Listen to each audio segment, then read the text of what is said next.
Class 12th गोस theorem की next जो अपने पास में एप्लीकेशन है उसके अंदर में है electric field intensity due to thin infinite parallel sets of charge. Last class के अंदर में हमने एक सिंगल इन्फिनाइट शीट के लिए इलेक्ट्रिक फील्ड इंटेंसिटी निकाली थी। सेम प्रोसेस से अब की बार हमारे पास में दो हैं, बस वही प्रोसेस हम डिट्टो अप्लाई करेंगे। देखो, फर्स्ट ऑफ ऑल मैं क्या करता हूँ, let us consider A and B two thin infinite plane. ठीक है, ए और बी दो मेरे पास में सीट हैं दो, और चार्ज सीट है वो, ठीक है, एक दूसरे के पैरेलल रहेंगी। और मान लिया मैंने सिग्मा 1 और सिग्मा 2 उनकी क्या है, यूनिफॉर्म चार्ज डेंसिटीज़ हैं। तो सबसे पहले बनाते हैं अपने पास में क्या, एक सीट। लेट अस अज्यूम पहली सीट मेरे पास में कुछ इस तरीके से है, ये आ गई फर्स्ट सीट। ठीक है, कंसिडरिंग ये फर्स्ट सीट है जिसको नाम दे दिया हमने ए। दूसरी सीट इसके बिल्कुल पैरेलल है, लेट अस अज्यूम यहाँ से हमने ड्रॉ किया, ये सीट आ गई यहाँ तक, और दिस वन, ये सीट है अपने पास में बी। ठीक है, ये जो मेरे पास में पेपर है ये इसके परपेंडिकुलर है, मतलब इस तरीके से है। ठीक है, ऐसे नहीं है, ये ऐसे हैं, एक सीट यहाँ है एक सीट यहाँ है, इस तरीके से है अपने पास में। दोनों की दोनों ही क्या है, पॉजिटिवली चार्ज हैं, यूनिफॉर्मली डिस्ट्रीब्यूटेड है, इनके ऊपर में कंसिडर किया है हमने। ठीक है, देखो ये दोनों के अंदर में हमने चार्ज डिस्ट्रीब्यूट कर दिया, हो गया। ठीक है, अब क्योंकि पॉजिटिव चार्ज है तो फील्ड इंटेंसिटी की जो डायरेक्शन होगी वो हमेशा आउटवर्ड। तो अगर इस केस के अंदर में बात करें तो लेट अस अज्यूम इसकी जो फील्ड इंटेंसिटी है वो E1 है, और इसकी जो फील्ड इंटेंसिटी है वो कितनी है, E2 है। डायरेक्शन जो होगी वो आउटवर्ड है, तो इस साइड में E1 इधर की तरफ आउटवर्ड, और इस साइड की अगर बात करें तो E1 इधर की तरफ में आउटवर्ड। ठीक है, अब अगर सिर्फ इस सीट की बात करें तो इसके लिए E2 इधर की तरफ आउटवर्ड और E2 इधर की तरफ आउटवर्ड। ठीक है, अब इस सीट की वजह से अगर इसके अंदर में बात करें तो भी तो आउटवर्ड ही रहेगी बाहर, मतलब E1 यहाँ पे भी है आउटवर्ड, और अगर इस सीट की वजह से इसके ऊपर बात करें तो भी फील्ड इंटेंसिटी बाहर की तरफ, दैट इज E2। ये आ गया अपने पास में। अब देखो, फील्ड इंटेंसिटी निकालनी है हमें, ठीक है, कहीं पे भी एक एट एनी पॉइंट के ऊपर। तो मैं पहली चीज़ देख सकता हूँ कि भैया मैं पॉइंट इस जगह पे मानूँ। ठीक है, जहाँ पे इस जगह पर अगर मैं मानूंगा तो क्या करेगा, मेरे पास में जो फील्ड इंटेंसिटी इसकी वजह से होगी और इसकी वजह से होगी, दोनों आउटवर्ड की तरफ में आ रही है मेरे पास में। ठीक है, तो इम्पैक्ट इस साइड की तरफ में दोनों फील्ड इंटेंसिटी का कैसा होगा, आउटवर्ड होगा इधर की तरफ। अगर इस रीजन के अंदर में देखूं तो एक का इस तरफ में है और एक का इस तरफ में, मतलब दोनों का क्या है, आपस में अपोजिट है। ठीक है, सेम सिनारियो में इसकी तरफ में दोनों का फिर से क्या है, आउटवर्ड है। तो मैं इसको तीन अलग अलग रीजन्स के अंदर में क्या कर लेता हूँ, डिस्ट्रीब्यूट कर लेता हूँ। लेट अस अज्यूम ये नंबर 1 रीजन ले लिया हमने।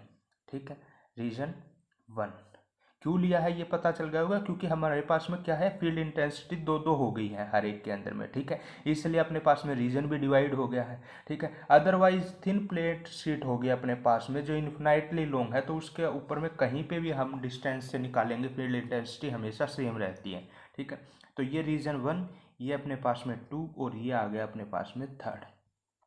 अब हमें पता है, ठीक है, लास्ट क्लास के अंदर में हमने निकाला था फील्ड इंटेंसिटी, यहाँ पे लिख सकते हैं we know that field intensity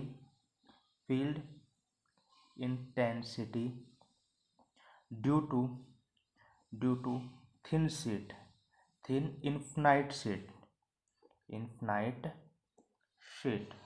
last class के अंदर में हमने यही चीज़ की थी। क्या आएगी अपने पास में, that is field intensity I थी अपने पास में सिग्मा अपॉन में 2ε0, ये वैल्यू आई थी। ठीक है, अब इसके अकॉर्डिंग में हमें रीजन 1 और रीजन 2 और रीजन 3 के अंदर में निकालना है। तो देखो, एक चीज़ हमेशा याद रखना, अगर हम लेफ्ट की साइड के अंदर में जाएंगे, इस साइड के अंदर में जाएंगे, तो जो साइन लेंगे वो लेंगे हम नेगेटिव का, और अगर राइट की साइड के अंदर में जाएंगे तो हम साइन कैसा लेंगे, पॉजिटिव का। ठीक है, बस ये चीज़ आपको इसके अंदर में ध्यान रखनी है। अब निकालते हैं इसको इसी तरीके से। तो first case, let us assume मैं रीजन 1 की बात करता हूँ। ठीक है, तो इन रीजन 1 ठीक है, पहले रीजन के अंदर में।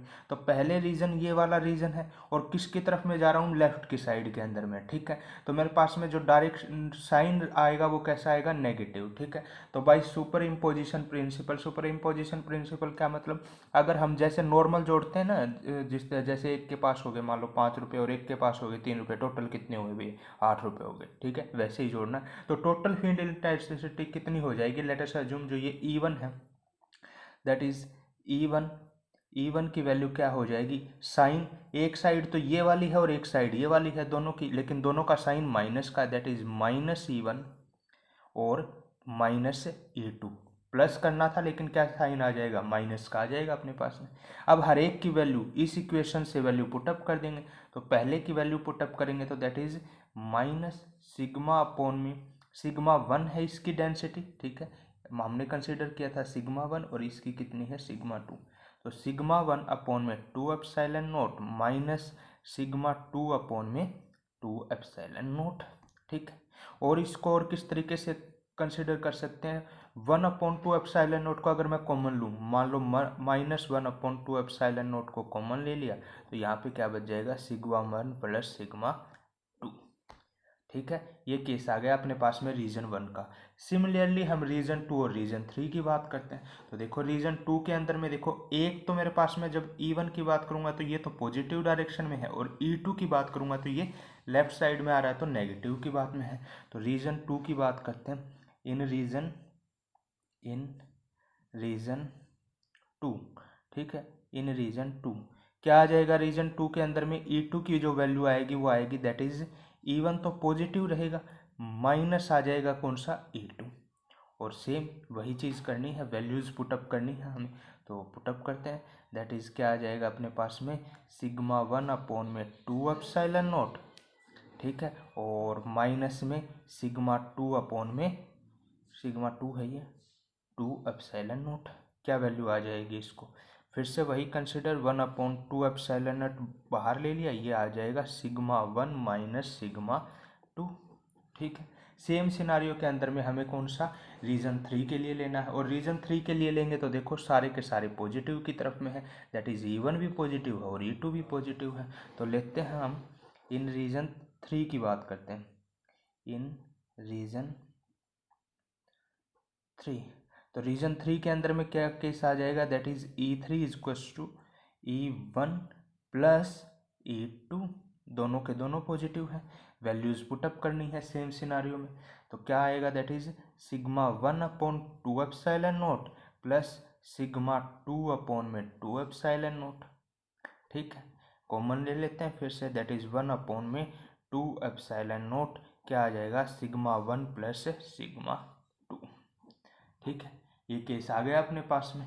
तो ये तीनों के तीनों रीजन से अपने पास में क्या आ गया, अपने पास में फील्ड इंटेंसिटी इनकी निकल चुकी है। ठीक है, अभी अगर हम स्पेशल केस की बात करते हैं, ठीक है, मान लो एक सिनारियो मान लिया हमने, क्या कि अगर इफ, स्पेशल कैसे देखते हैं, स्पेशल केस देखो, मान लो इफ अगर σ1 की वैल्यू मैं क्या कंसिडर करूँ, सिग्मा कंसिडर करता हूँ, एंड σ2 की वैल्यू क्या कंसिडर कर लूँ, -σ कंसिडर कर लेता हूँ। ठीक है, मतलब दोनों की वैल्यूज़ क्या है, सेम है, लेकिन सिर्फ क्या है अपने पास में साइन अपोजिट है। ठीक है, तो फर्स्ट केस, ठीक है, ये देखो, ये था अपने पास में, let us assume equation number 1 first case वाला, ये इक्वेशन नंबर 2, ठीक है, और ये लास्ट वाला अपने पास में इक्वेशन नंबर 3, तीनों रीजन के अंदर में। तो यहाँ पे अगर इस केस की बात करेंगे तो फ्रॉम इक्वेशन 1 से वैल्यूज पुटअप करनी है, तो क्या चीज़ आ जाएगी अपने पास में, दैट इज देखो, यहाँ पे था फर्स्ट केस के अंदर में σ1, ये रहा सॉरी, σ1 + σ2, इसके अंदर में वैल्यूज अगर इसकी वैल्यू पुटअप करूँगा तो सिग्मा, और इसकी वैल्यू को पुटअप करूँगा तो -σ, दोनों कट जाएंगे 0, तो 0 से 0 सारी चीज़ 0, दैट इज़ फर्स्ट के अंदर में E1 की जो वैल्यू आ जाएगी वो क्या आ जाएगी अपने पास में, 0। ठीक है, इसी प्रकार से अगर मैं किसकी बात करूँ, इक्वेशन सेकंड की बात करते हैं, तो E2 की जो वैल्यू आ जाएगी इसके अंदर में, देखो इक्वेशन ये रही, इसके अंदर में इसकी वैल्यू क्या है, सिग्मा, और इसकी माइनस में सिग्मा। ठीक है, सेकंड वाले की बात कर रहा हूँ मैं। ठीक है। इसके अंदर और माइनस माइनस क्या हो जाएंगे अपने पास में, प्लस हो जाएंगे, तो ये आ जाएगा। ठीक है, तो इसकी वैल्यू क्या आ जाएगी, दैट इज 2 सिग्मा, ठीक है, अपॉन में 2 एप्सिलॉन नॉट, 2 से 2 कट जाएगा, दैट इज सिग्मा अपॉन में एप्सिलॉन नॉट। ये आ गई सेकंड केस की। और इसी तरीके से इक्वेशन 3 की, सेम सिनारियो में इक्वेशन 3 के अंदर में क्या आ जाएगी, वैल्यू 0 आ जाएगी अपने पास में। ठीक है, तो ये आ गया अपने पास में स्पेशल केस। ये था आपके पास में कुछ एक गोस थ्योरम की सारे के सारी जितने भी इसकी एप्लीकेशंस थी वो सब। यहाँ से आपका ये फर्स्ट चैप्टर के जो मेरे पास में यूनिट है उसका 3rd चैप्टर कंप्लीट हो चुका है, सी पार्ट। ठीक है, इसको रिवाइज करते रहिएगा।